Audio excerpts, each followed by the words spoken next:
Good morning, everyone. Phil here, and welcome to the Level 1 Podcast. Today is Sunday, the 7th of May, 2023. I am Darkside Phil, and I welcome you here to the show. I hope you're all doing well, and I hope that you're having a great weekend. One stream today, only one. And the good news is that it's not going to be like it was a month or two ago where I had to keep taking time off like every week. To work on personal stuff. It's simply because this month, I have my private React videos that I have to do for patrons, and a good amount of them. I think I have around 2 hours worth of videos to film tonight, and because of that, I need to take time away. How would I do that, between all these streams that I do? So it's definitely worth it to take the night off from streaming in order to get that done, and that way we can head full force into the rest of the month without having to worry about any interruptions. Hopefully, knock on wood, there will be none. Obviously I didn't plan on any interruptions earlier this weekend. There were some. But I will move forward positively and hope for the best for the rest of the month. So, welcome everyone. How are you? Again, I hope I find you healthy and happy. I hope you're having a good weekend. And if you're not, hopefully we can do something about that on today's show. All right? Now, in reality, I don't have that much new stuff to talk about today.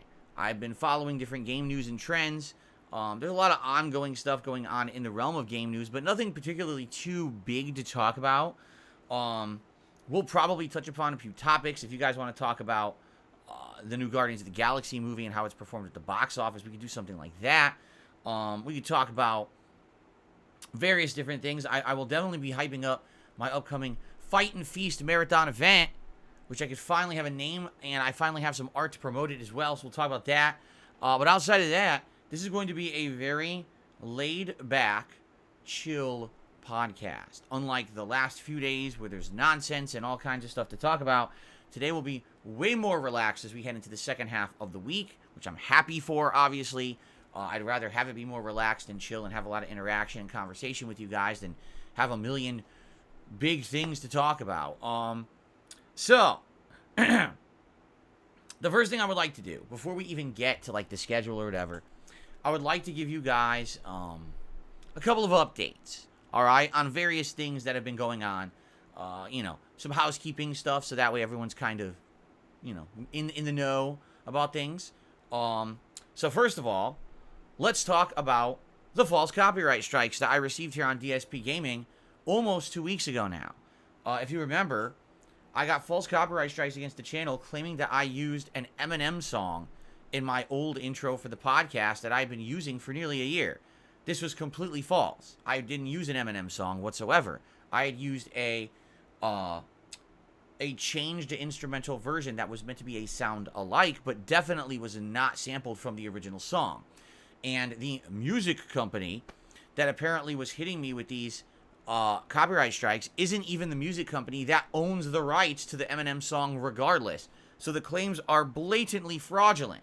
All right, but since the channel was not shut down or anything because of them, YouTube really refuses to interject or get involved in any way. They just tell you got to go through the standard process.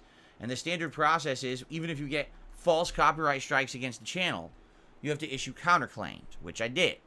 And I issued them, like, immediately when they hit. So, FYI, it's looking like over the course of this middle of this week, those claims should be removed, and the strike should be removed, and the channel will be back to normal with no risk of any kind of problems whatsoever. Now, in the meantime, you may have noticed we have a new podcast intro, and I want to say a very special thanks to the person who made the 2 intros, so we have 2 different ones. Essentially, we have a long-form one that lasts about a minute, excuse me, and we have a shorter one that lasts about maybe like 20-25 seconds. And the difference is, if I have a day where I have definitive topics where I want to talk about something on the show, what I'm going to do is play that little bit of like rock music intro and then come in and say, hey guys, here's what we're going to do today, then play the quick intro and then get started. But like today, I don't particularly have too many hot topics to talk about, so I said, you know what, we'll do the longer intro today. So it'll be good. It'll give the show a little bit of variety when it starts. It won't always be exactly the same beginning. And so hopefully it won't feel like it gets played out, okay? So that's cool, right? And the good news is, you know, again, I not that I'm superstitious, but holy shit, knock on wood, it's been almost 2 weeks, and those false copyright strikes are almost cleared up. Like I said, it should be about the middle of this week that these will be cleared up, and then everything will be back to normal, all right? I can't wait to celebrate with all of you when these false strikes get cleared up, and we can just breathe a sigh of relief, all right? So that's in process, okay? Now, another thing that I'd like to give you a follow-up on is DSP Reacts and the weekly show DSP versus the Internet, all right? So as you know, once a week on Saturday, I do a react show where it's a clips show. It's basically my channel members on that channel. This is my sister channel. You can find it at youtube.com/@DSPReacts. It's been in operation now for 3 months. And every Saturday we do the show. Members nominate clips for me to watch. And it's a big variety show. The whole point is that I'm watching variety of stuff from all over the internet. Well, I've noticed a pattern. In the last 2 to 3 episodes, we keep getting very, very similar submissions, all right?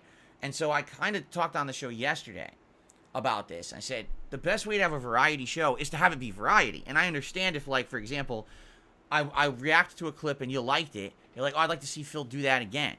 But the problem is if you keep doing it over and over and it's so similar, it gets boring. So think of it this way. You have a favorite comedy show that you watch every week. And the first week, they tell a really funny joke. Wow, that's funny. That's good. But then you watch it the next week, and they tell the same joke. So, all right, you might laugh. Okay, maybe it's a running joke. But then when it has the 3rd week, the 4th week, it's the same joke. It gets tired. It gets stale, and it kind of gets annoying, right? Like, why are they still doing this? That's kind of what I'm feeling with the React show, is if we keep doing the same kind of clips every single week, it's going to get played out. And so, for example, there's been certain kinds of food vlogging. There's been certain kinds of skits, you know, comedy skits, animations, things, that it seems like every week we're doing the same stuff. So I kind of laid down the law yesterday during the show, and I was like, guys, the best way to go about this would be variety. And why don't we think of it this way? Maybe there was stuff that worked 3 months ago when I started the show, and we haven't done it in a long time. And I was thinking in my head, man, some of those tourism vlogs that we actually started with were quite interesting. Why don't we go back to those? Or remember there was the bike delivery guy? Those were really fascinating videos. We did 2 of them, and now it's been like 3 months. We haven't looked at another one. So I'm thinking in my head, man, there were things that might be refreshing every once in a while to go back to. Why don't we do stuff like that? So I'm just saying, I hope people understand. I wasn't trying to, like, get on people and be like, oh, your submissions are bad or anything. But the point is, it's a variety show, and for it to succeed, you really do need to have variety and not the same thing week in, week out. So what I'm going to do next week is be a little bit more selective.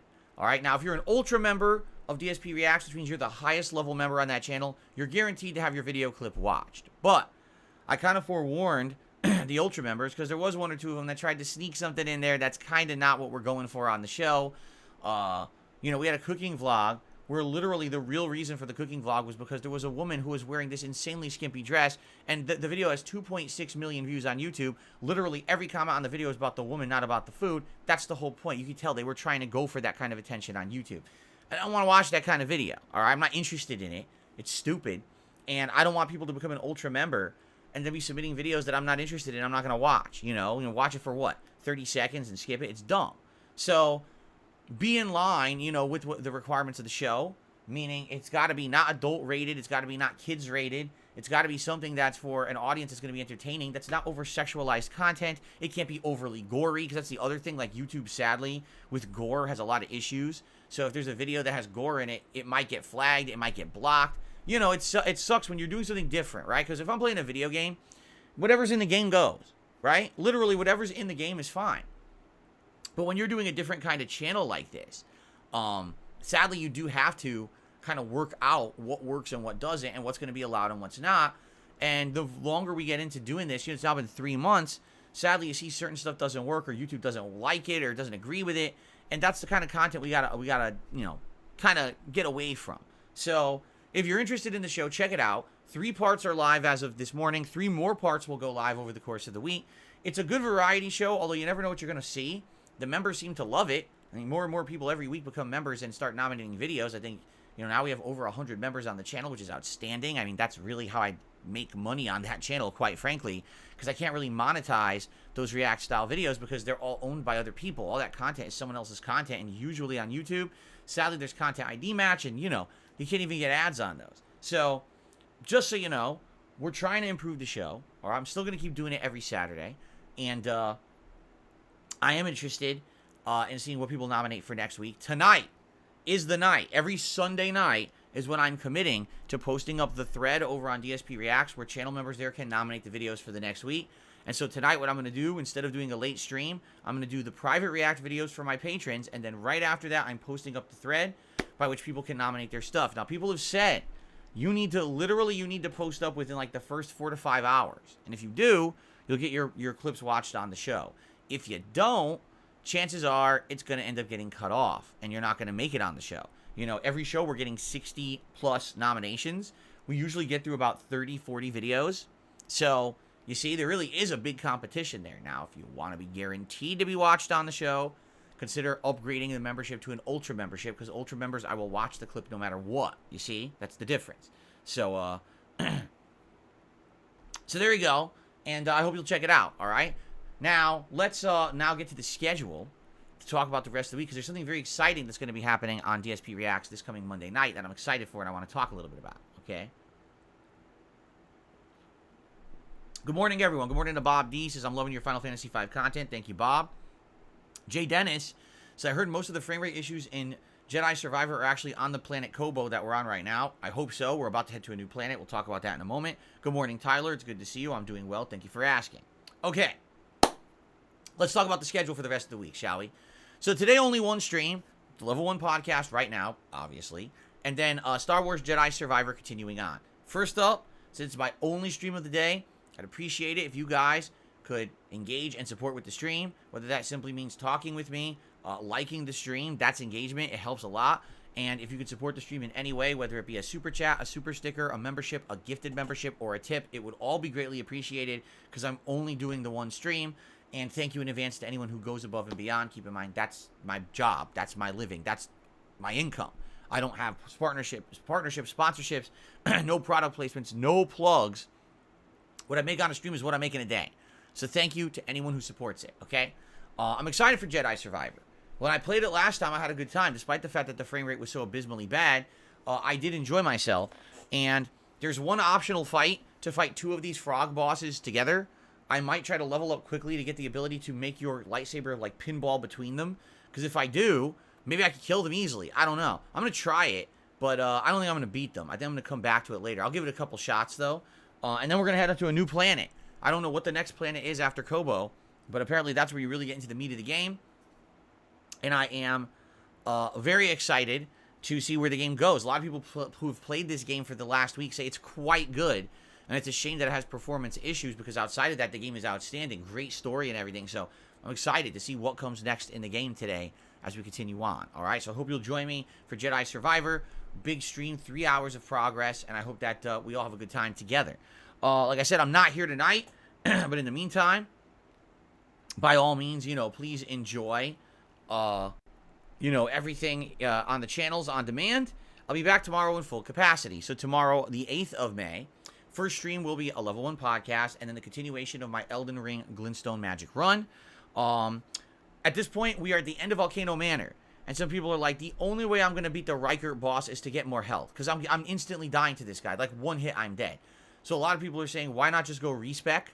I guess it really depends on how many larval tiers I have. If I have multiple larval tiers, then I probably will go respec. Put it all into vigor. Like, literally put it all into health. Go fight Riker. Because all you need to do is use the spear. You don't need any other stats. The spear just works by default. So just use the spear, kill the guy because I have tons of health, and then go back to respecking back to my glintstone build, right? So that's probably what I'll do. I mean, that's the only thing I can do. Or I can hold off and not fight Riker now and come back to him later, I guess. There's so many things left to do in the game. We could go to the Imperial Capital. We could go to Deep Root Depths. We could go to the Astal River Basin, which leads to Noxtella. Multiple things, options to go towards tomorrow. I'm not even sure which one you guys would want to see. Maybe we'll do another poll to see what you guys would like. Hello, Jade. Welcome back. Glad to hear that. No Sleep Real Vibes. Good to see you. No, the patch did not help Jedi Survivor. JD, good to see you. Sorry to hear about you refunding Jedi Survivor. Soul Potato, how's it going? Good morning. Okay. Now, tomorrow night, Monday night, 6:45 p.m. Pacific time, we are doing something fun and special. Over on DSP Reacts, that's right, the stream's going to be on DSP Reacts and not here on DSP Gaming.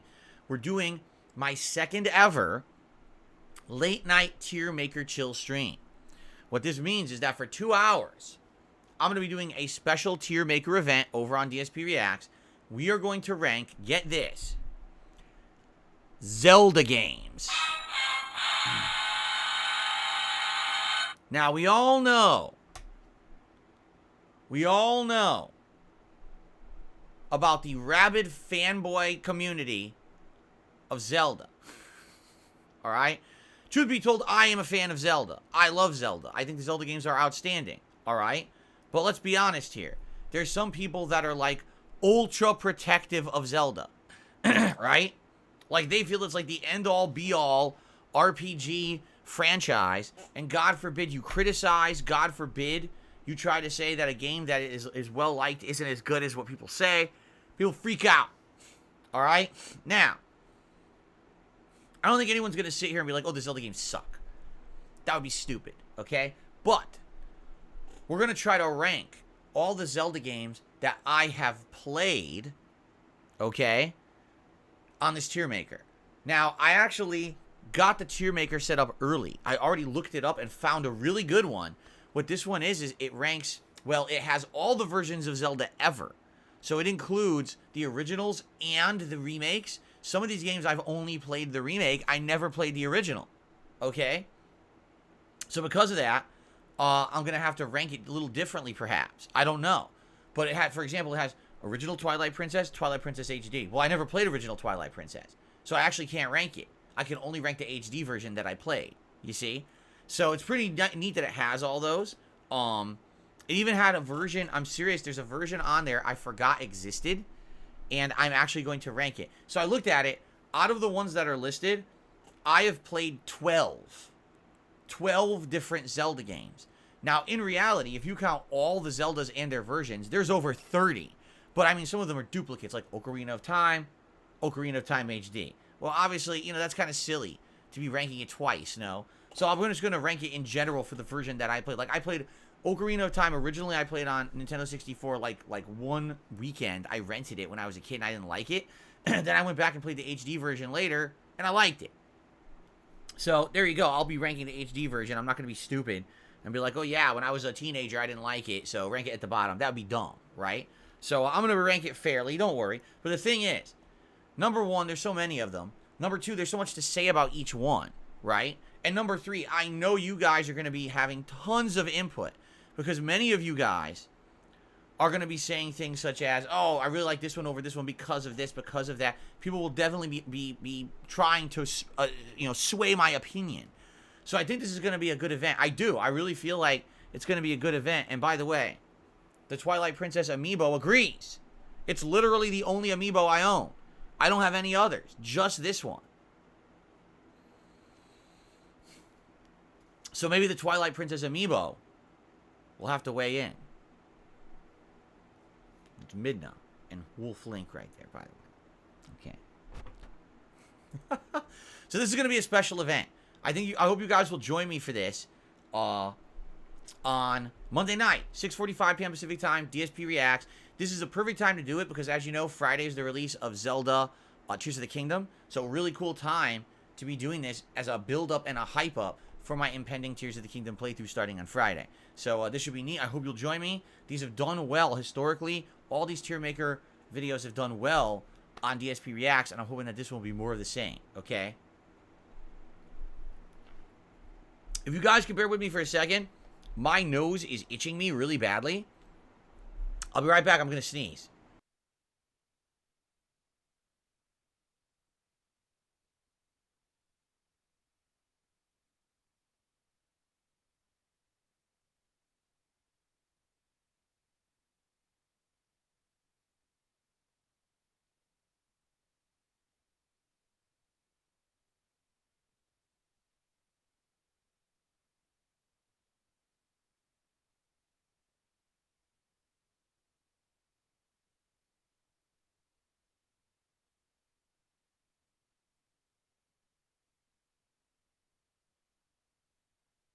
Much better. I felt like it was like right tickling me. I was like, dude, I'm about to sneeze. Let me get up. All right. So continuing on. Tuesday, my final consecutive streaming day of the week, will be the continuation of more Star Wars Jedi Survivor. So hopefully today's a good session, and Tuesday we get even further in.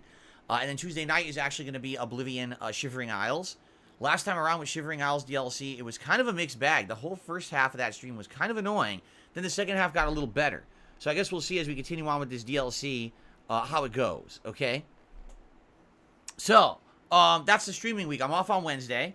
Now, later this week, I'll probably either do more Jedi Survivor or continue with Elden Ring on Thursday. Thursday night will probably be Final Fantasy V Pixel Remaster.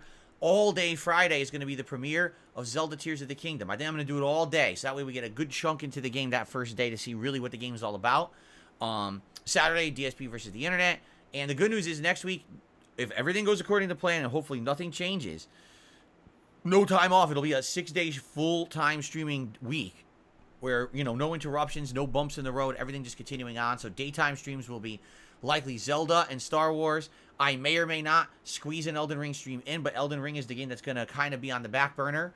The night streams will be alternation between Oblivion and Final Fantasy V. Okay? Cool. Now, I'm very excited because I can now officially start to really hype up. It's in 2 weeks, by the way. 2 weeks from today is DSP's Fight and Feast.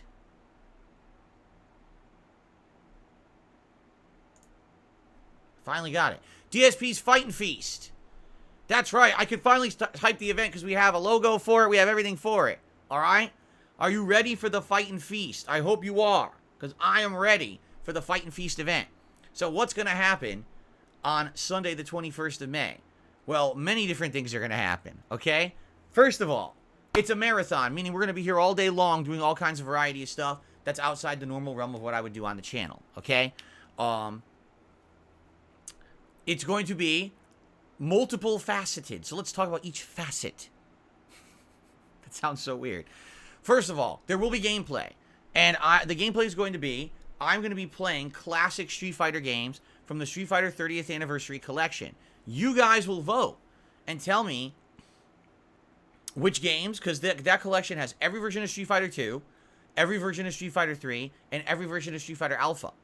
So you'll be able to pick in polling which ones you want to see me play, and you're going to vote on what character you want me to use. And I'm going to be going into the hardest difficulty of the arcade mode. So we're talking maximum difficulty. These games cheat. Like, straight up, these games are full of baloney. They do not have to abide by the rules of the game. You can have Guile walk forward and do a standing flash kick without charging. You can have an enemy hit you with 2 hits and take 80% of your life. What? Yeah, they really, really cheat in those games with the AI. So that's going to be fun and exciting to see me try to beat those because, man, it's going to be difficult, okay? So that's one part of the event. The second part of the event is Tier Maker, and we're going to be doing several Tier Maker rankings related to fighting games and Street Fighter in general. Perhaps we can rate overall fighting game franchises. Perhaps we can rate the games in the Street Fighter franchise. Perhaps we can actually try to rank the characters of Street Fighter, right? There's various different things we can do. And likely what we will do is talk about it and try to figure it out live that day, what you guys want to see, and go from there, okay? So it should be pretty fun and exciting. Something different to do, something, interesting, and we'll probably do 2 of those tier makers during the course of the day for variety purposes. Do I really think they're going to take that long? Probably not. Like the Zelda one, I feel will take a while. We got to talk about each game in detail, its pros and cons, rate them, rank them, and then probably we're going to shuffle it around. When it comes to the fighting game stuff, I don't think it'll be that contentious, so I do feel like those will be shorter ones, okay? Now, another really special thing. Why it's called Fight, that makes sense. Why is it called Feast? Because I have a Street Fighter cookbook that was donated to me by the Dutch brothers a couple months ago. And I'm going to be, well, let's try this again. My wife is going to be making several recipes out of it. I'm going to be tasting them live during the course of the event. So each recipe is actually themed towards one of the characters of Street Fighter. So once we pick out a few of them, what I'll do is I'll actually go to that page in the book. We'll read through the story behind that food or that recipe, and then I'll taste it live, do a live tasting of whatever it is. All right, so that's going to be neat. We're going to be trying like multiple things during the course of the stream from the Street Fighter cookbook. All right, that's pretty darn neat.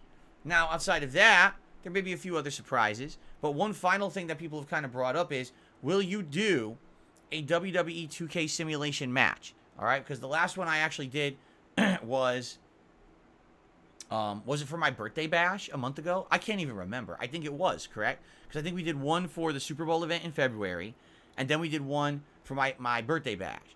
So people are like, will you do another one? Well, I will, but only if you guys understand that there's probably not going to be enough just Street Fighter characters to do it. So maybe if you would be okay with me adding in other characters from other fighting game franchises, you know what I'm saying? Like, maybe it could be Street Fighter versus Mortal Kombat versus Tekken or something like that. Then it would probably work. But I don't think it would work. There's not going to be enough characters that are just Street Fighter characters to do it like a battle royale. The other thing you got to understand is that the WWE 2K games don't do cross-gender matches, meaning you can't have men versus women. So it's got to be all dudes, in which case, now you're even limiting even more. Like Chun-Li, Juri, Cammy, these staple female characters. Makoto, Elena, they can't be in it. Rose, I'm trying to think of all alpha characters. Karen, Armika, they can't be in it. It sucks. You can only do one or the other.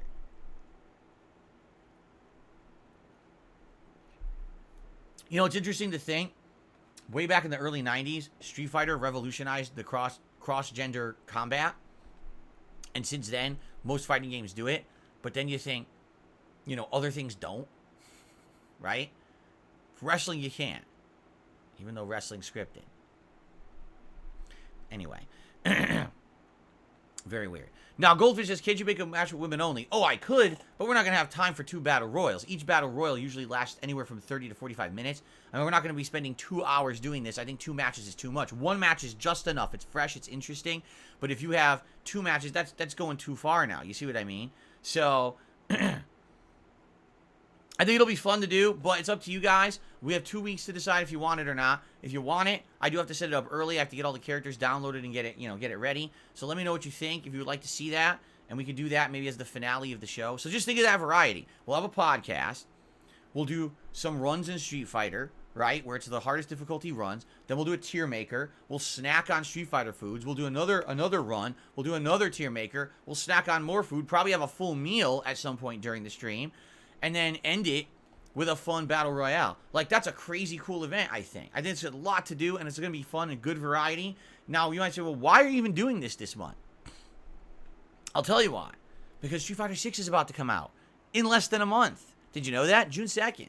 That's exciting that the new Street Fighter is almost here. After this insanely long wait, we finally get the new one. It's going to be super exciting. There's so much content in this game, including single-player content, all these new characters to try, training modes, but then going online. There's going to be a lot of going on. And so this is a great way to get back into fighting games and get hyped for them. Because I haven't played fighting games in a long time. I used to do classic Street Fighter stuff once a week. Sadly, the collections kind of fell apart. You know, Street Fighter 30th Anniversary Collection is just a laggy mess online. That's the only one anyone plays on console. They had the Capcom Fighting Collection last year, which runs better. No one plays it. It's dead. It's literally a dead game that has 0 people playing it online. So it sucks because there's really no viable way to play the games. This is a cool way to have a special event, fighting game themed, hype up Street Fighter 6 right before it comes out. And I am very excited. I hope you guys are too. All right, so good event coming. Please get excited. Mark your calendars. 2 weeks from today, DSP's Fight and Feast. Join me for the marathon event. It's going to be a great one, and I hope that you'll come if you can. If you can't, it'll all be on demand here. And the thing is, I'll split it up. What I'll do is any of the food portions of the stream or the tier maker portions of the stream would be great content for DSP React. So that'll be variety content I'll put over there, and any gameplay. So the challenge runs in the fighting games, as well as the fantasy match, that if we do the Battle Royale, all of that will be here on this channel. So it's good content. It splits it up for both channels, right? Now, some people are saying, why on a Sunday? Well, because Saturday is DSP versus the internet. I don't really want to change that schedule unless I absolutely have to. So we're going to keep this on a Sunday, so that way Saturday, you know, we keep to the consistency of Saturday reacting. Sunday, we'll do a special marathon event. Now, speaking of that, after having consulted with my viewers, that's you, I've decided there will not be a long-form React event this month, okay? And there's 2 primary reasons for it. The first is because, excuse me. The first is because right now, all right, I feel like the last few months, I've given a lot more attention to the React stuff, and because of that, I am kind of falling behind on playthroughs. I feel like if I'm going to get through this month, and I'm going to get through Zelda, Star Wars, Elden Ring, or at least keep Elden Ring going, as well as play maybe some other new games later this month, I can't be taking so many days away from playing games. And already we got every Saturday taken away. We already got this Fight and Feast coming up on the 21st. Now, how am I going to take another day away from gaming? Do you understand? So that's number one. I actually think if I took another day off from gaming this month, it would significantly set me back to the point where I feel like it wouldn't be beneficial. The other thing is, we're already doing a marathon event. We're doing the Fight and Feast. So the way I'm going to approach this moving forward is each month, we're either going to do a special event here on DSP Gaming, or we're going to do a special React event on DSP React, and I might alternate. I think that might be the best way to do it. Do one special event a month, and we kind of go back and forth between the channels. That gives us a bunch of time to brainstorm what should be the next big event that happens, right? Like, to give you some perspective, okay? If I do this special event this month for Street Fighter, then next month we do a special React event for June. July, we do a summertime special event for DSP Gaming. What could it be? I don't know. Maybe it could be a retro event where I play retro games, right? Maybe it could be a challenge run event. I don't know. But then for August, we do a special long-form React event. And then for September, I know what I'm doing. Ladies and gentlemen, this September is my 15th anniversary as a content creator on YouTube.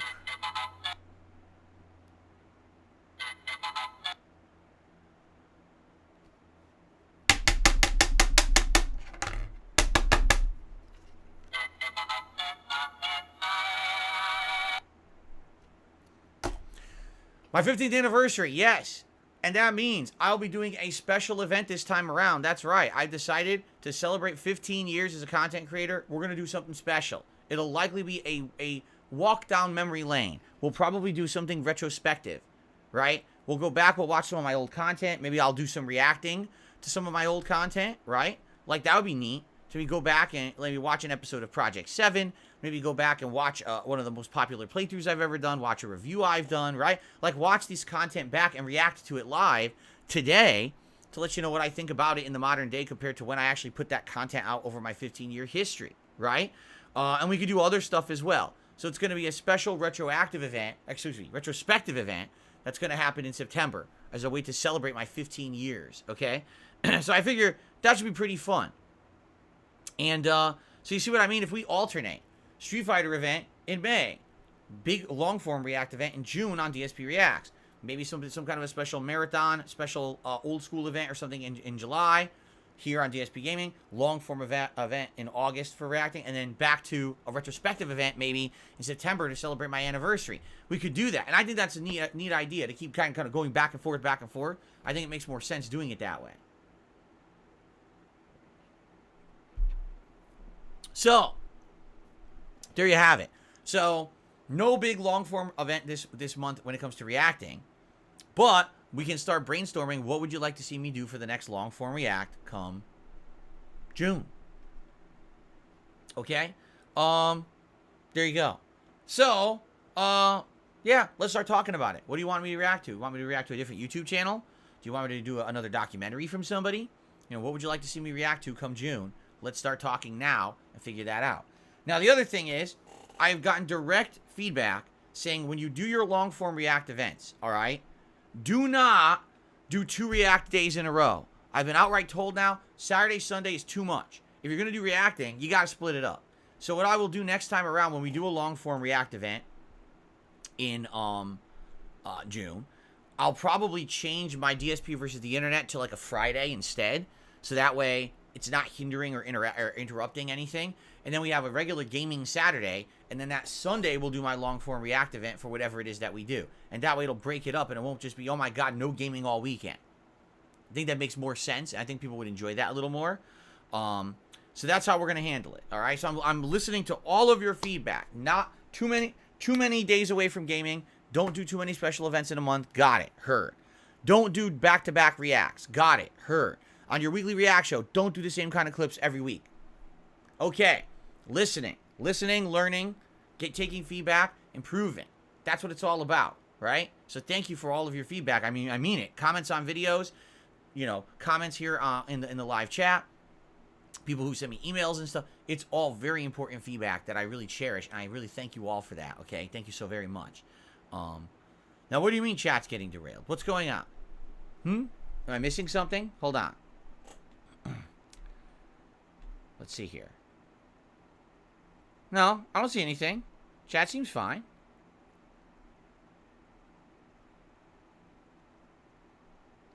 Shadow of Twilight says, why not replay your first ever playthrough game for the 15-year anniversary? Well, you know, that's a good point, but it's also a debate. What was my first ever playthrough? Well, the first gameplay video that I ever put out was actually Star Wars The Force Unleashed, and it was only the Star Destroyer part of the game, because that part of the game was broken, and I made a video about it, and I basically made fun of it. That was the first piece of gameplay I ever uploaded. Some of the earlier playthroughs that I did were Saints Row 2, but Saints Row 2 was not a full playthrough. It was just highlights of the playthrough. It wasn't a full-on start to finish. It was just the parts that I thought were kind of notable, and I would just record and toss them on YouTube. Some other earlier games, Mercenaries 2, Fallout 3, although I think, not Fallout 3, excuse me, Fable 2, but I think Fable 2 I actually did do a full playthrough of, if I remember correctly. I think Left 4 Dead was one of the earlier ones I played. Like, what we'd have to do is actually go back to the original Darkside Phil channel, and we'd have to actually see what are the earliest gameplay videos I put out. I would be down for that. If you guys wanted to see me go back and actually, like, do a series of replaying some of the older games that I played way back then, right? I would do that. So, I guess we'll see. That's maybe a good idea for the 15-year anniversary. I like that. Thank you. Okay.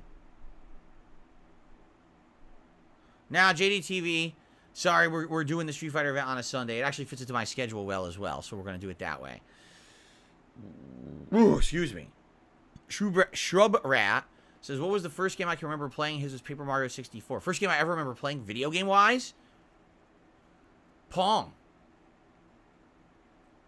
The first one I ever hands-on... Well, actually, I take that back. The first video game I ever played was a flight simulator that I played at my uncle's house on his PC.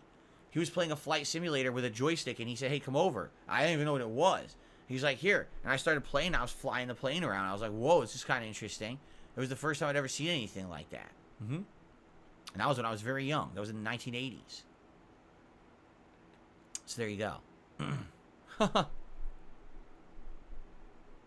No, I never... Oh, I know what Missile Command is. I never played it. Amplatory says, did I ever actually play Missile Command? I know the game. I know exactly what it looks like, but I've never actually played the game. So, okay. So anyway, yeah, good stuff, right? Good progress, improvement, of the content. I hope you guys are liking all these ideas and things. And, I'm very, very excited for the future, quite frankly. And I hope that you guys are too. All these events coming up should be pretty good ones. All right. All right. There you go. That's really what I had to talk about this morning, in regards to the schedule and everything updating.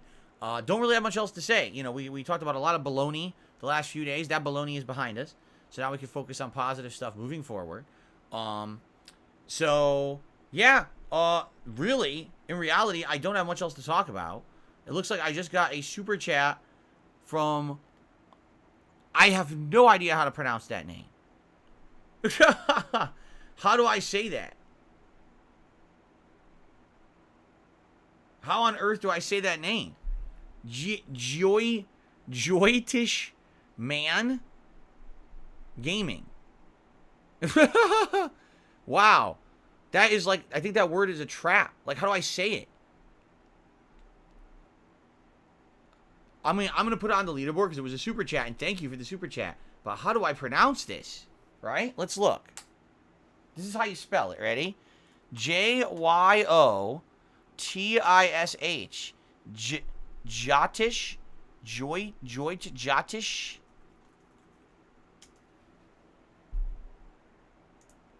I don't know. Obviously I butchered it. There's no way I pronounced that correctly. But I appreciate the super chat. Thank you. No message attached to that, but thank you for the super chat. First contribution of the day, by the way. Okay.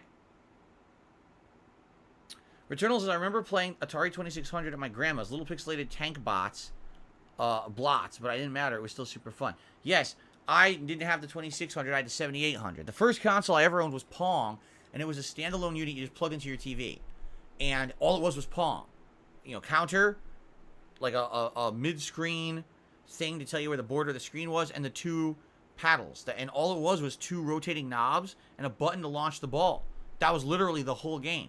And if you held down the button, you would suck the ball onto the paddle and it would stay on it, and you could move the paddle up and down, then release it, and it would launch the ball.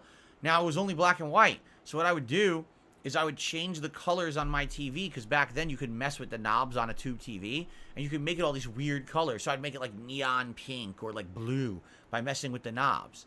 So it would be interesting. It would be something different, And then after having played that like a month or two, I guess my parents told my uncle, hey, he really likes it, and he's like, oh, I'll just give him my console. He gave me an Atari 7800, and a bunch of games, and it was 2600 games and 7800 games because they were both compatible for it. So it's kind of like, imagine you have an Xbox Series X, but they said, okay, there's games that played on Xbox One and Xbox Series X. You can play both. That's essentially what I got. I got a library of games. So I played games like Jungle Hunt, Moon Patrol, Dig Dug, Keystone Capers, Asteroid, Joust, Food Fight, Ball Blazer, Karateka. Trying to remember all the games that I had. I had a good amount. I would say I probably had at least a dozen games at first, and over time, we either bought more or my uncle gave us more. No, not Tempest. Didn't have Tempest. I'm trying to remember. Man, what are the games that I have for the damn thing? E.T. I had E.T. Yes, I had E.T. the Extraterrestrial. Indeed, I did.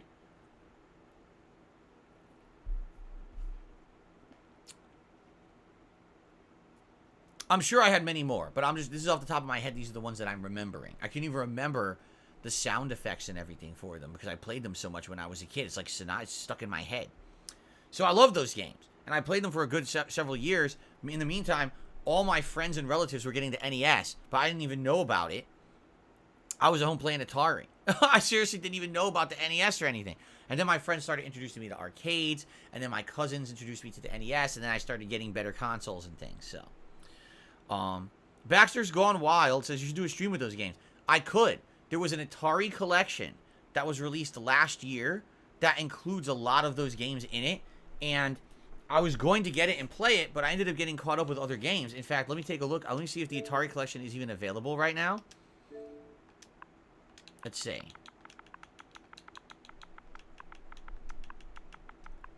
Here it is. Atari 50, the Anniversary Collection. Join the celebration. Atari 50, the anniversary celebration, will take you on an interactive journey through 50 years of video games. It's $40, but I'm pretty sure it has like an insane amount of games, like a ridiculous amount of games in it. 100 classic games from several platforms, including arcade, the Atari 2600, 5200, 7800, 8-bit computers, and even games from the Lynx and Jaguar. Plus 6 all-new games inspired by the classics. That's crazy. What it is, it's the original games with better graphics. They've improved the graphics of the originals. There's Food Fight. I'm looking at it right now. Food Fight's in it. Oh my God, Food Fight, dude. That's just crazy. Yeah, I would love to do that. I would absolutely love to do an event like that. That would be super duper fun because it's going to be very nostalgic for me. But some of the games just, they're atrociously bad, but they're funny to go back and watch and play. You know what I mean? Like, it'd be a good laugh to go back and see what was in there. So it's $40. I would consider doing it. It came out in November. So I would definitely consider doing it if you guys are interested. Maybe that could be a fun retro event. Maybe that's what we do for July's special long-form event. Or excuse me, special gaming event here. Maybe we do a retro event where we go down memory lane and I play the classics or something like that, right? That could be kind of neat to think about that. That's actually a neat idea to do something different like that. Cool. Let's see here. Pickleman, how are you doing today? Because he wants a question today. All right, let me find a question for you. What's your favorite Star Wars movie? Because we're playing Jedi Survivor today. What's your favorite Star Wars movie out of all of them? There you go. Did I play E.T. on Atari? Yes, I owned it. I had E.T. on Atari. E.T. on Atari is annoying for 2 reasons. Number one, because there's these pits you keep getting sucked into. And even though it seems like you're nowhere near them, you just keep getting sucked into them. And then you have to float out. And it takes forever. And it's the most annoying thing. You have to do it like 1,000,000 times in the game. Number two, the sound effects are the most grating you've ever heard. Like, the sound effects of E.T. legitimately hurt your ears. You could tell that they didn't have, like, any playtesters test that thing to see how it sounded, because the sound is atrocious. It's like, it really hurts. I don't know why they made it so bad. You know what I mean? Like, it's really, really bad. Anyway.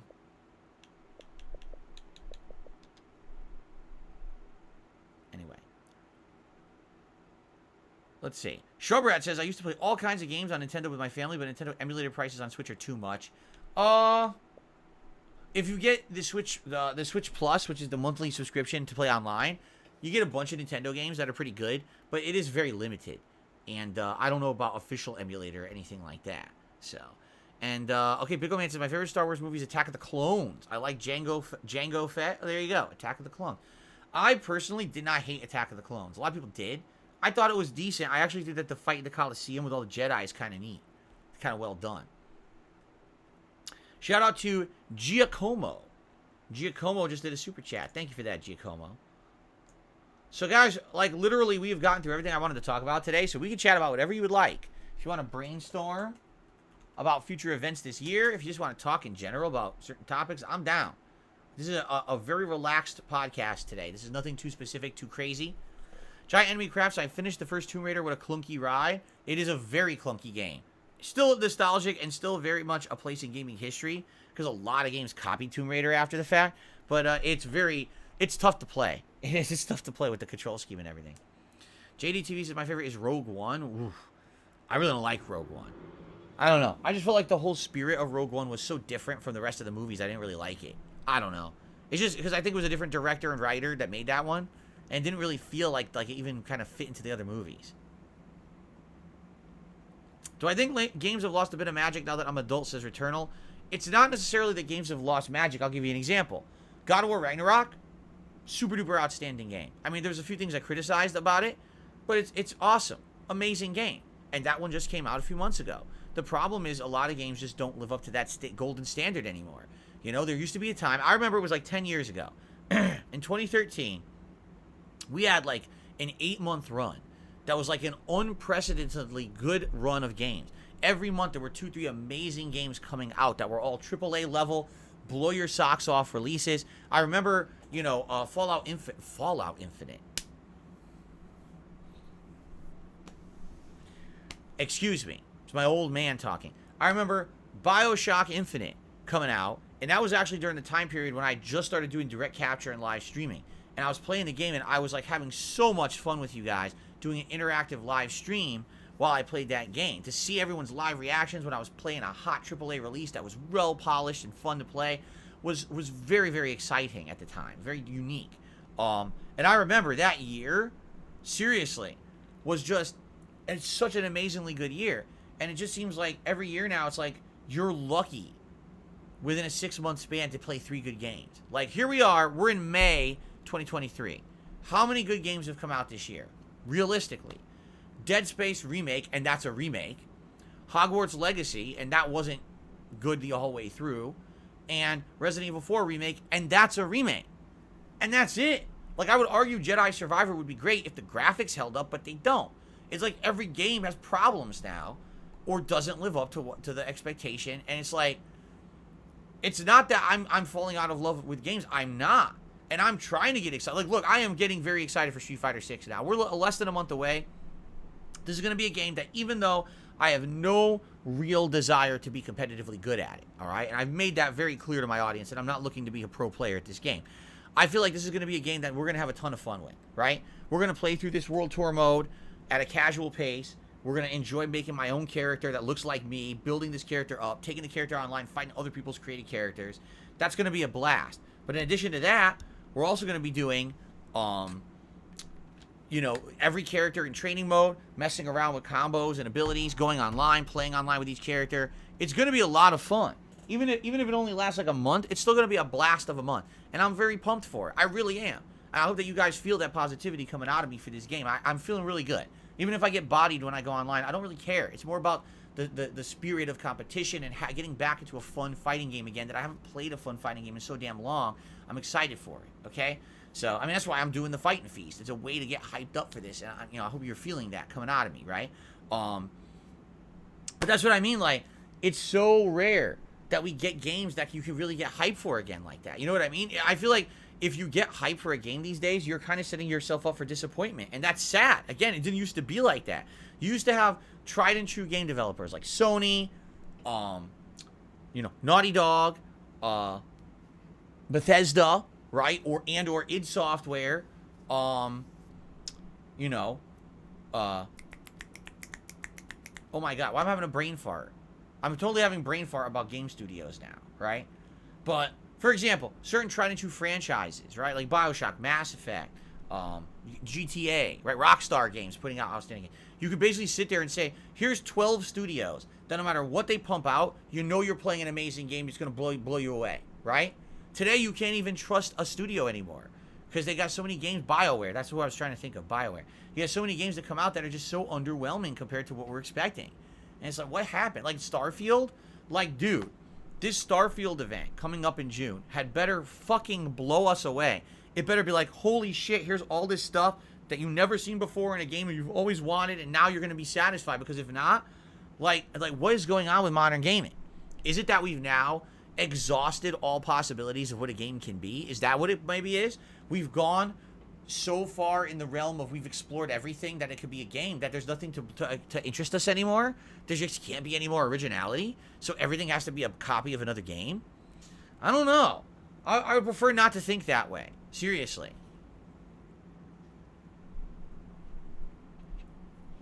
Did I do a Knights of the Old Republic playthrough? I did. Yes, Big Mac. We played Knights of the Old Republic in 2020. I remember it well.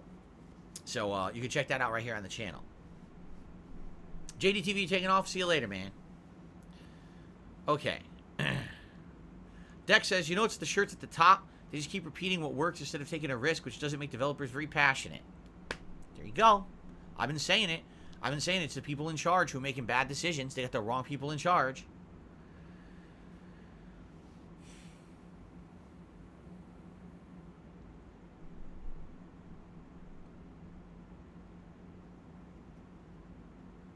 Is there a game that I want to play? I don't have time to play it, but I wish I could. Oh, man. There's a couple games. Like, first of all, I'm super duper craving a playthrough of Chrono Trigger. I've only played the game once ever for YouTube, and it was a decade ago. I love Chrono Trigger. It's one of my favorite RPGs of all time. The problem is there's no viable way to do it. It's not on consoles. And not being on consoles means I have no access to it. I can't play PC games. So it sucks that I'm kind of stuck and I'm boxed out of playing a game I've wanted to play for a very long time. I really hope they come with a console version in the next few years. Like they just did the Final Fantasy Pixel remaster, so now I can play old classic Final Fantasies. So I hope now they'll bring other games, you know. But outside of that, you know, I think back to some games and I'm like, well, you know, one game that I mentioned a million times over the years was Lost Odyssey. This was a game from Mistwalker Studios. This was the game that it basically was the company that combined the people who made classic RPGs like Final Fantasy and the people who made Dragon Ball. And they made games like Blue Dragon. But another one they made was Lost Odyssey. And I loved Lost Odyssey. You know, I have very fond memories of it. Even though it's challenging. It's very challenging. And it has some really hard super bosses and stuff in it. It's a really good story. And it's a really good combat. It's just very grindy. So to play Lost Odyssey, that would have to be like a long-form, chill playthrough that I do over the course of several months. Because I know it would take me a very long time to get through it. But sadly, I just never got around to it. I even own it. Like, I have the digital rights to it on Xbox and everything. Whenever we wanted to play it, I could. And we just never got around to it. So maybe one I will play someday. I'm thinking about it. No, I've never ridden on a dirt bike. Do I think Sony paid too much for Bungie? I have no idea. I don't even know what they paid for Bungie. I don't really follow that. Giant Enemy Crab says, if you think Microsoft gave us a teaser for Gears of War 6 and an update on Fable 4, do you think that would take pressure off of Starfield? The problem is, I mean, when you think of Microsoft and you think, what do they have under their umbrella? Well, they bought up all these companies, but what's come out since they bought them all? Halo Infinite. Oops. It was really good for 2-3 months, and then Bungie dropped the ball. Excuse me, not Bungie. 343 Studios dropped the ball, and the game sucks. And now no one plays it. It literally is a non-existent game now. The whole community essentially disbanded. There were people who were saying, we love this game so much, we're going to be full-time YouTubers making Halo content. Within 6 months, there was no content to make, and they had to stop it and move on to other ventures because the community fell apart. They fucked their own game up so bad without having viable updates and things for it. Then you've got Redfall, and we all know how that went this week. So you see, the point I'm making is, what is Microsoft synonymous with these days? You're absolutely right. It used to be Gears of War. It used to be the Fable franchise. It used to be Forza. They are still known for Forza. I will say that. But Forza only gets you so far, being that it's a very, very specific genre. You're going to appeal to a very specific version, a very specific group that likes that kind of game, and that's fine. But sadly, you need to appeal to a wider audience than just that one genre. And that's the problem they have right now. Is all their games that are in development, there's no guarantee any of them are going to be any good. And that's, you know, people aren't trusting Microsoft anymore. Why do you think we're dying for this Starfield event to be good? Like, we're like, please let the Starfield event be good. Please let this fucking game not be a waste of time, right? But yeah, no, I agree. If Microsoft had 3-4, you know, buns in the oven, as they say, baking, then it'd be like, all right, if one's not so good, at least we got 3 more to look forward to. But what really are we looking forward to right now? I guess we're going to find out. That Microsoft event, I think, is June 11th. So it should be an interesting event, to say the least. Do I drink spring water or purified water? Purified water. Through a filter system I have, Pure. P-U-R. That's the one I use. What's my favorite horror game series? Still Resident Evil, to this day. Marvin Marsh says, is there a game you enjoyed playing you think deserved a sequel but didn't get one? After the first installment? That's a tough question. I'd have to go back and look. You know, a franchise that I wish would continue is Infamous. I've been saying this recently. Is that Infamous 1 and 2 were outstanding. The DLC, Festival of Blood, was outstanding. And then they came out with the subpar Second Son, and now it's like the franchise never existed. Like, they forgot about it. So I would like to see that one continue. Oh, let's see here. No, I never watched a Beatles cartoon. I wasn't even aware there was a Beatles cartoon. Jex Gaming says, I actually hope that the Activision Blizzard deal doesn't go through. I don't want Microsoft managing a game as big as Call of Duty and it ends up being another Halo Infinite. Wow. I don't know. If anything, I think it's the opposite. What I mean by that is, I think Microsoft is buying these studios but taking too much of a hands-off approach, right? Like they just admitted, Phil Spencer just admitted, he feels the reason Redfall's so bad is because Microsoft bought the company mid-development. And they didn't have enough time to really interject and become involved in the process. They kind of just let them do their own thing and finish the game. And now it comes out and it's dog shit. So they're claiming they've had way more direct involvement with Starfield and that game should be better. Maybe Microsoft, it's not that Microsoft is buying these companies and ruining them, it's that they're buying them and they're saying just do whatever you want and trusting the company, and the companies just aren't doing a good job. Microsoft needs to have more control. I don't know. I really don't know. I don't know what the extent of this their relationships are as they're buying these companies, you know what I mean? Ventisky says, should Microsoft follow Sony and release third-person cinematic games to be successful, or can they be successful by carving their own path? They absolutely can be successful by carving their own path, but they have to make good games. It's not a matter of a type of game, it's just a matter of making a good game. You understand? Like, they need one. If they have one good game that's either just PC or Xbox, that's it. It's not on Sony console. Now you're talking. Now you have people say, oh, now I have a reason to finally buy the Xbox. I want it. Outside of Game Pass, right? Right now, what is that? Forza? It's not Halo Infinite. That's what they were intending. They wanted Halo Infinite to be the killer app, and that didn't do it. So right now, they've got Forza. That's about it. You know, without, you know, what else are you going to do?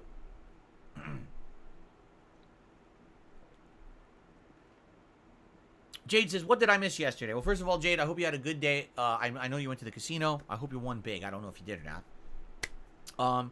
We had a fun React day on DSP versus the Internet. Nothing too out of the ordinary there. It was a good variety day. And then at night, we did Final Fantasy V Pixel Remaster, where we made some good advancement. We are now in the other world, because there's 2 worlds in the game. We're in this other world. We started exploring the other world, finding all kinds of dungeons and fighting new enemies, and the classes are leveling up. So good stuff there. Okay, it looks like I've received my first tip of the day from Atomic, a $3 tip. Excuse me. Let's get him up on the leaderboard. Let's see what he has to say. Thank you, Atomic, for our first tip of the day. Like I said, this is going to be a very interactive stream. I don't have too many topics to talk about today, but that's good. It's a good, relaxing one, which I enjoy. So, is there any advice you can give on how to stay positive when society seems like it's crumbling apart? Life is depressing me with BS going on in America. Not trying to get too political, but I am feeling really low with all kinds of things going on, like mass shootings, etc. Thank you for the vids. I've been playing Elden Ring again because of your new playthrough, and I've been using it as a guide. Well, listen, I'm certainly... First of all, I'm flattered you're asking me this question.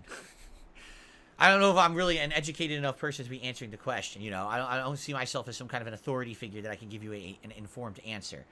What I will say is this. I've now lived on this planet for 41 years, okay? And in those 41 years, I have seen society flop and flip and go in every direction. And technically what ends up happening, at least from what I see, is that life is a swinging door. Think of it this way. There's a door in front of you. That door is on a hinge, and it's one of those doors that goes back and forth. Like, think of like a door to a kitchen, like at a restaurant, how they're on those hinges that go both ways, so you can walk through the door and push it. That's how society is. Sometimes the door swings one way, and then everything goes in that direction. But then eventually what happens is the door's got to swing back. And when it goes back, fatunk, it goes the other way, and then everything swings the other way. And what I've seen in my lifetime is the door go like this. And as the door flops back and forth, things change in society back and forth. Opinions change. What's popular changes. You know, political opinions change on how to run life and things like that. You see what I'm saying? And so because of that, you'll notice trends. And right now, things trend one way, but then things will eventually trend the other way. And so if right now things aren't really going good for you, or not in the way that you're hoping, or you think that society is kind of messed up, I know this sounds weird, but give it about 15 years, and usually things flip back. Like 15 years ago when I started on YouTube, are you shitting me? The entire world was a different place. You could say and do things that are different from what you could do today. Everything had changed. You know what I mean? It was completely different. And the kind of content that I put out 15 years ago was dramatically different than what I do today, and fully acceptable by society.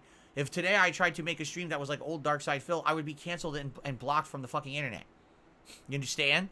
So that's what I mean. Like, it just goes like this back and forth. So who's to say that in another 15 years, things won't just change again, right?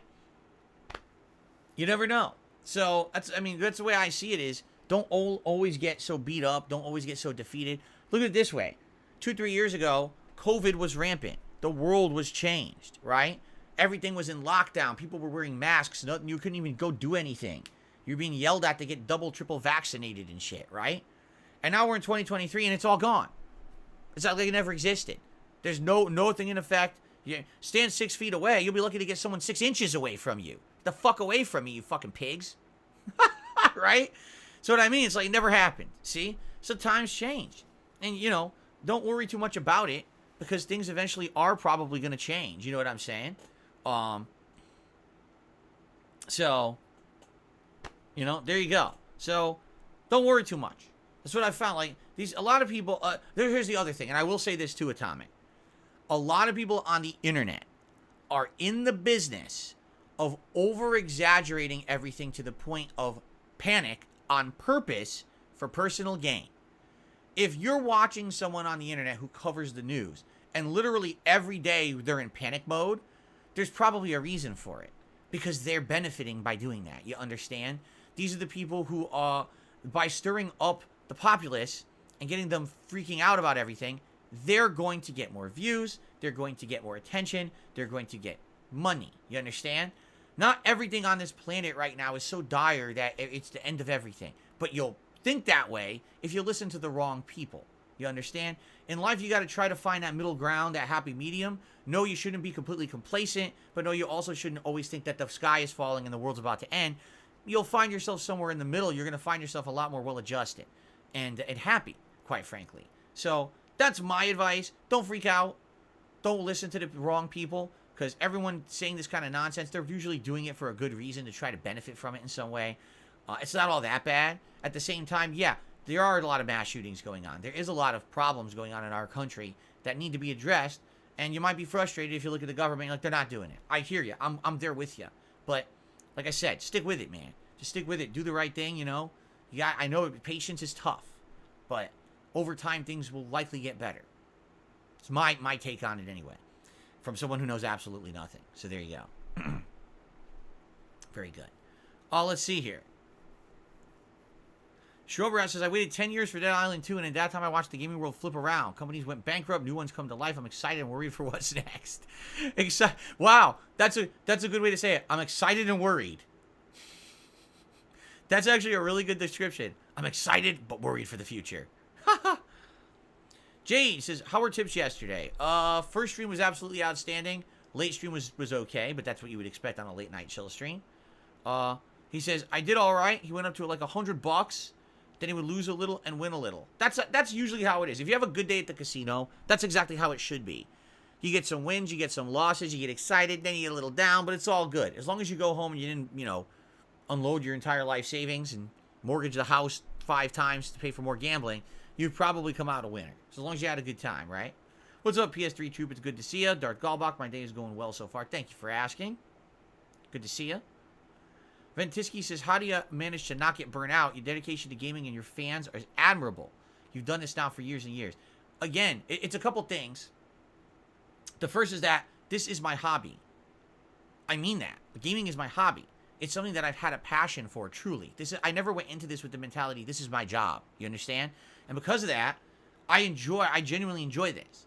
It's not like, oh, I went into YouTube with a giant budget and a production crew and a bunch of people, and this is a business with the contracts and shit. It's just a guy sitting here enjoying games. You get it? It's different. It's very different than what a lot of people do into this day. They go into this thing with this crazy business mentality like it's some fucking super professional thing. It's dumb, in my opinion. That's not what YouTube was even supposed to be to begin with. I went into it with a totally different mentality than everyone else, so it's hard to get burnt out when what you do is what you love. I have a passion for games and gaming. I love chilling with you guys. That's the other thing. I've evolved over time. So now it's not just me sitting here playing games by myself, which got stale. Now it's me with an audience of hundreds every day. I have 400 people on the podcast right now. That's amazing. 400 people on planet Earth want to hear me talk? What? That's cool, man. Thanks for being here. Everyone who's here, I really appreciate that.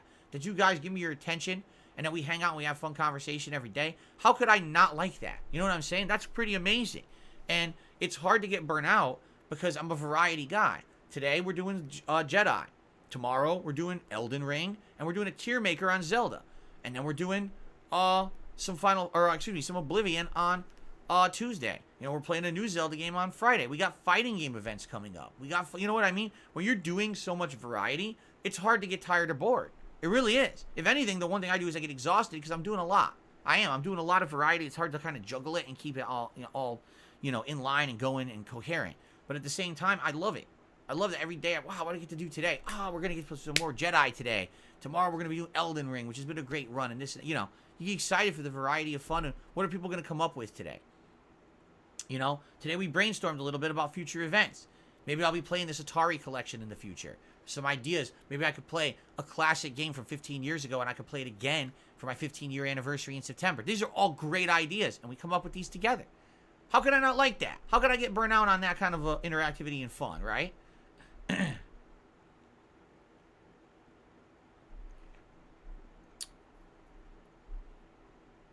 Okay.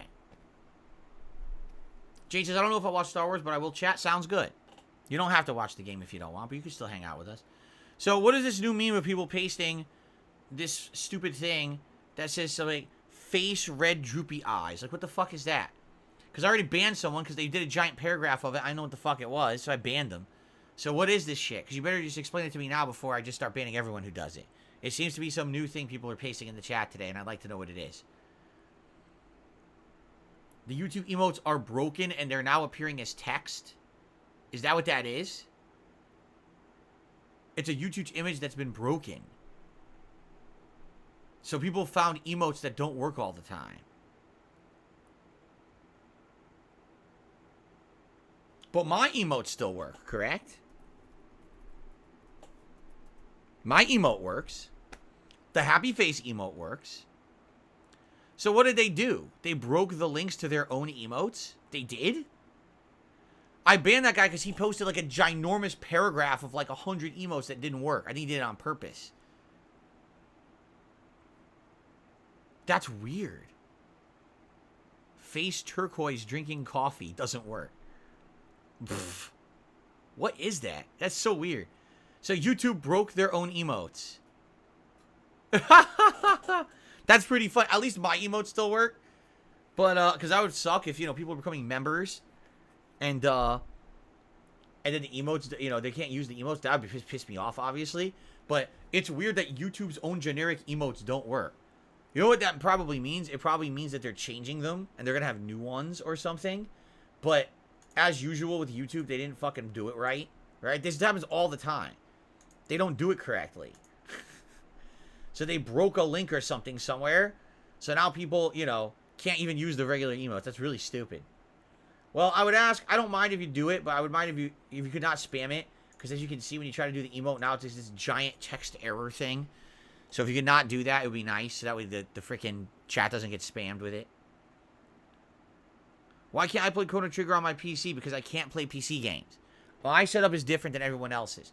The vast majority of people who make content on the internet like me do not dual capture and stream. I do something completely different as a service to my viewers, okay? When I'm streaming, that's one thing I'm doing. When I'm capturing, that's another thing I'm doing, and I'm doing both at once, all right? So it's two processes that I'm doing at once, all right?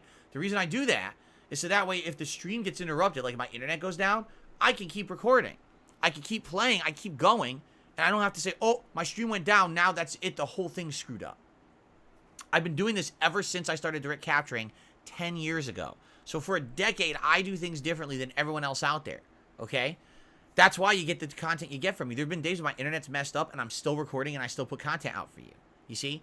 Most other content creators just do one thing, a live stream, and then turn the live stream into archive videos. It's all one. But then if their internet goes down, their whole thing's fucked up. I've actually seen that. I've been watching some people play games, and then all of a sudden, the whole stream skips like 30 minutes. They're like, oh, sorry, guys, I was having internet issues, so if you're watching this on demand, you missed. Here's what you missed. Like, wait, what? Why can't I watch it? Oh, because you didn't record it, because all you do is the stream. That's it. So, that's the thing. Like, I do a double. So I do the double, recording and streaming, 2 threads of processing instead of 1. If I play a game, now it screws everything up. Like, if I try to play a game and capture and stream, it basically lags everything up. Now, in addition, my PC is not hooked up to my TV. My game consoles are over here, but I don't have that. If I, let me put it this way.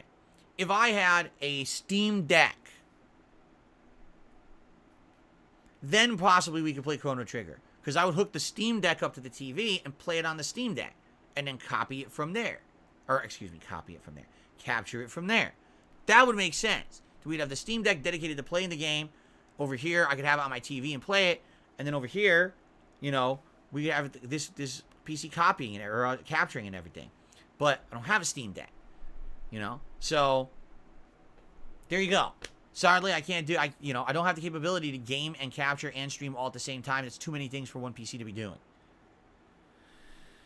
Okay.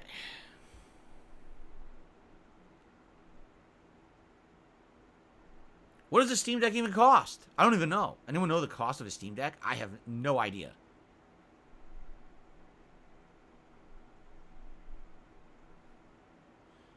As a SF6 Cammy, I specifically just asked you to stop doing that. Stop posting those emotes up. Jesus. It's around $400, people are saying. Oh, there's 3 versions. The cheapest one is $400.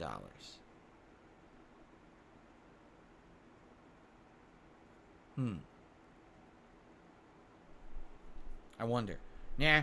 The thing is, you still have to pre-order it and you have to wait for it and everything, right? Like, you can't just get Steam Deck. That sucks that you can't just buy it.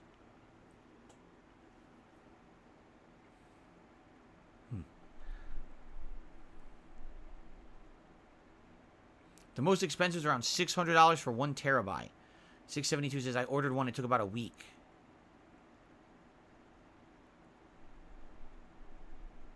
Well, that's good to know. I'm just curious. We're just talking this out. If I were to get a Steam Deck, right? Like, I guess it would be good for, like, retro games and indie games. But there's no way I'm going to be playing modern games on that thing, right? No way. It would basically be for, just like I said, for emulation, for low-end games and stuff like that. You know, like if I wanted to play Chrono Trigger, because it's on PC, through Steam, I think.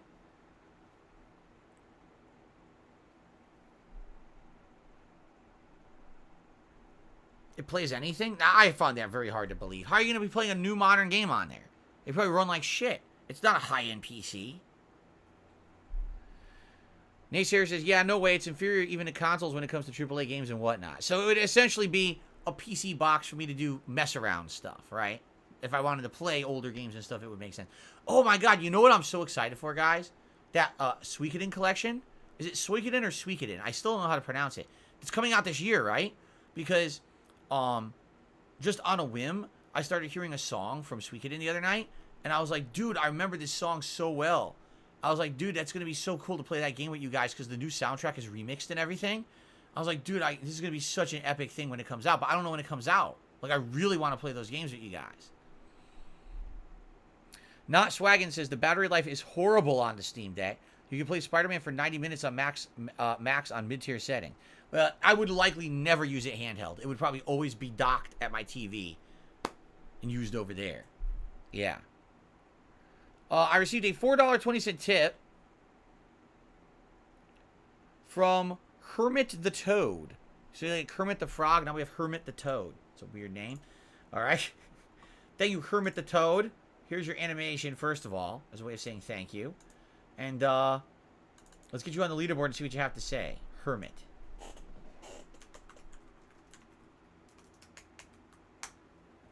It's a weird but funny name. Hermit the Toad. He says, speaking of God of War Ragnarok, do you know what could be the big single-player story-based game this year? Or is this year destined to be year of the 3 big fighting games, Spider-Man 2, Alan Wake 2, that are set to release? You know, I don't know. It's a good question. Do we have a giant AAA level game from a major studio coming out this year that we can actually trust to be good? I don't know if we do. I think everything's a question now. Everything's a question mark. Like you would say, oh, Starfield. Nah, don't know if that's going to be good, right? You don't know. I would hope we will have a ginormous narrative-based AAA game that will be great. But I hear you. It might end up being the year of, like, fighting games, right? Or it might end up being the year of a shocker mystery hit that we don't even know about. Yeah.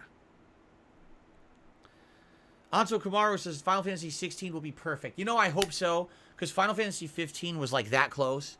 I actually really liked Final Fantasy 15, but it had so many shortcomings because it was unfinished. I was like, dude, if they just had a little bit more time put into it to have the story be more coherent and to have parts of the game finished, because there were definitely unfinished parts. You could tell playing it, like, what happened here? If Final Fantasy 16 is a complete thing, it could be a masterpiece. So, I guess we're going to find out. Elden Ring DLC could be Game of the Year, says Naysayer. If it comes out this year, right? If it comes out, I hope. What's the biggest tip that I've ever gotten? During what moment or game did I receive it? I have absolutely no clue. I know for a fact I received a $2,000 tip before. I know that for a fact. But I don't remember when. I don't remember. You know what I mean? Like, for me, the experience is the gameplay and the fun we have together. The contributions that coming in are great, but they don't get, like, burned into my memory or anything like that. Because that's not what this is about. So I don't remember. But I know I've gotten at least a $2,000 tip before.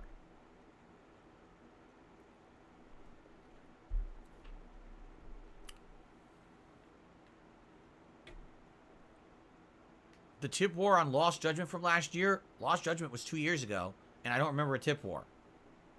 See, I just don't remember it. Black Mage C-Type says Valve Switch is an excellent option for those who want to play PC games without a PC. You mean Valve Switch. He's talking about Steam Deck. So long as the games they want to play support it, otherwise a Steam Machine may be a better option. Steam Machine? So not Steam Deck, but a Steam Machine. That sounds different. Oh boy. Swagin says, considering it's FromSoft and there's a lot of hype, are you willing to finally jump into the Armored Core franchise? I really don't know anything about it. I don't know anything about Armored Core. I don't know if it's something you guys would want to see me play.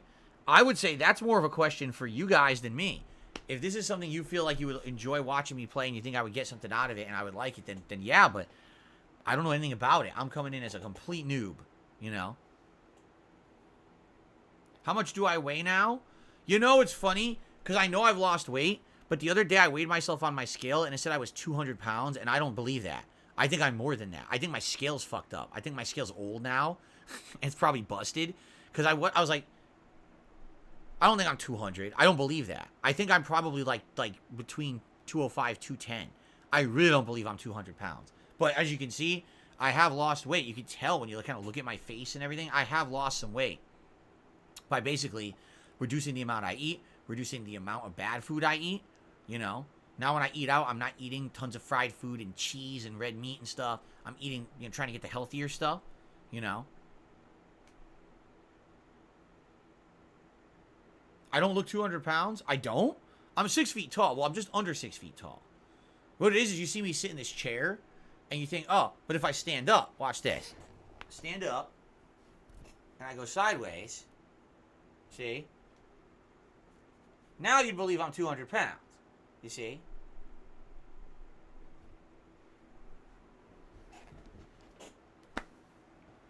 Now you'd believe it. How's Jasper? Oh, he's good. Jasper's good. Cool weather. And cool weather means he's hyper. He's jumping around the house. So, yeah, he's in a good mood. Swaggins, yeah, that's always been one of the most nonsensical things. It's amazing how people can compare Phil to people like Wings or Boogie in terms of weight. He's nowhere near the size. Just like, do you see the nasty art people make about me? It's always me looking like I'm a huge guy eating. It's like, what are you talking about? Like, literally, that's not me at all.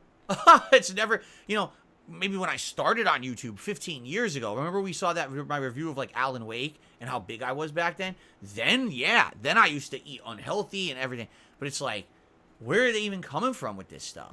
Like, it literally doesn't make sense. And this is what irks me.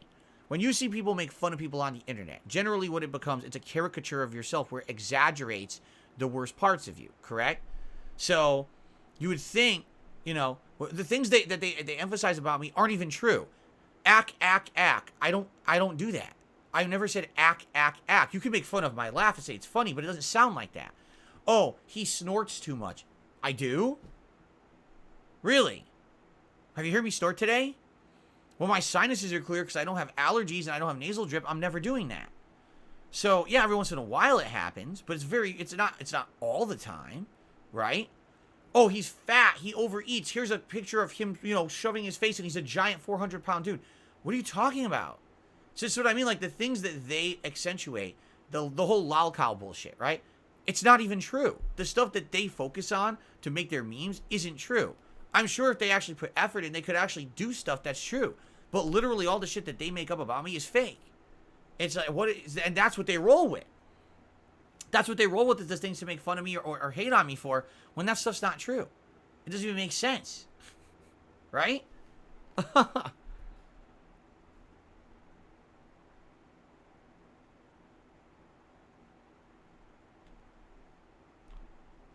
No, I'm definitely not 170 pounds. Yeah, I know for a fact I'm over. I gotta be over 200. Like I said, I think it sucks. I think my scale's busted.